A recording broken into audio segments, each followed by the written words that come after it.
Securing funding as an early stage entrepreneur is quite difficult, especially in the market environment that we find ourselves in right now. But one of the most important components of this fundraising journey is your pitch deck. Your pitch deck should stand alone.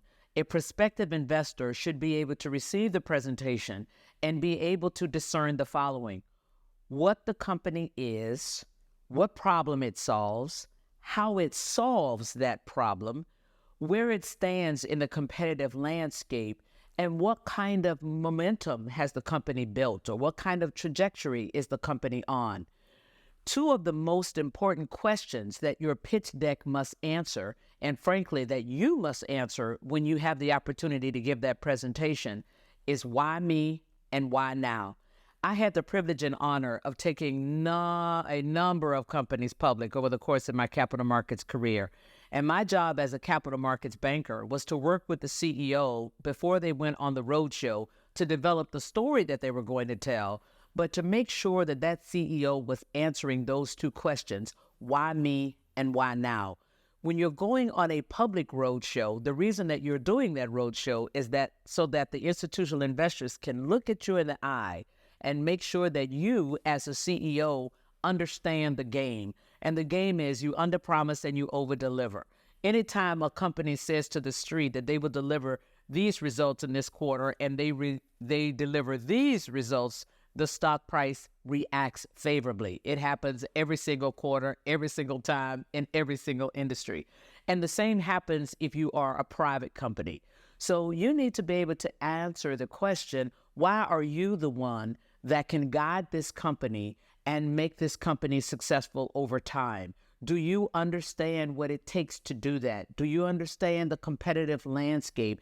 Do you understand your company's strengths and your relative weaknesses? And what are you doing to invest with respect to closing the gap on those things you may not be as strong on? Are you the kind of person that can attract a world-class team? Are you the kind of person that can manage and inspire that team to continue to deliver results quarter after quarter? That's the message that you have to deliver when you are delivering that pitch deck. And even in your profile in the pitch deck, you want that person to make those early assumptions about who you might be until they meet you. The second question, why now? That's the question that is probably the most important question that your pitch deck needs to answer and that you need to answer when you're giving that presentation. Why? From an investor's perspective, there's always a reason to wait.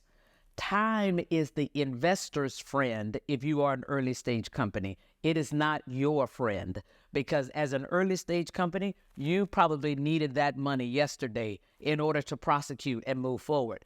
But from an investor's perspective, time is their friend, because the longer they wait to make the investment in your company, the more they know. They know whether or not you are in fact going to reach the milestones. They know whether or not you can deliver on the business plan. They have time to see whether or not you can attract the right team. They have an opportunity to learn more about your competitors and the competitive landscape. So your job in that pitch deck, as well as in your presentation, is to create this illusion of scarcity, that they're not always going to have the opportunity to invest in your company, and that they better invest now, because if they wait, it's only going to get more expensive for them. When you are in the process of delivering your pitch deck, there are a couple of questions that you need to be prepared for. There will be some investors that will push you to say, man, these projections look like they're pretty anemic. Give me the outsized dream. What might you do? What could you do?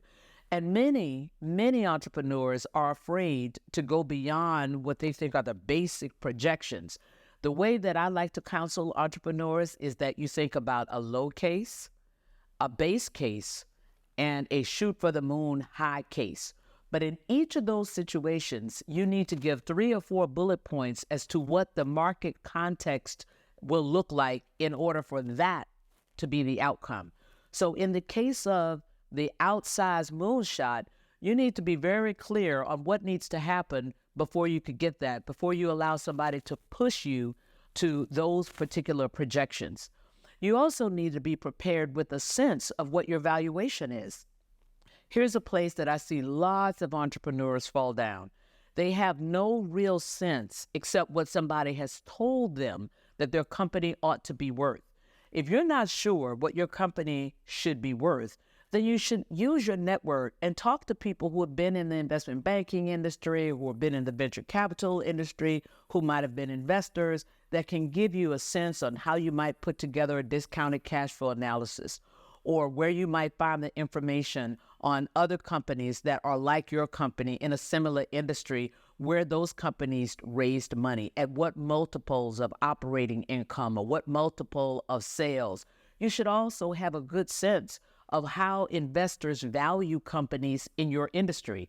Some industries are valued on a multiple of sales. Some industries are valued using a discounted cash flow analysis. Back in the old days when telecom and the technology industry was taking off back in the early 90s, we were thinking about how many eyeballs that company have, how many customers have they acquired. So understand how companies in your space are being valued at that time. And the third question that you need to understand is that they may ask you is, how are you going to build a team? Why should somebody come and work for your company? Why are you the natural owner of this opportunity? Why wouldn't competitors be able to disintermediate you? At a minimum, you must be prepared with those three questions when you're going in to deliver your pitch deck. This is an important part of your fundraising journey. And then if someone tells you no, you should say, I appreciate your answer and I respect your answer, but I would love to get some feedback from you, good, bad, or ugly. What could have been more compelling? What might I do differently? How are you thinking about my company relative to other opportunities that you see? Go get them.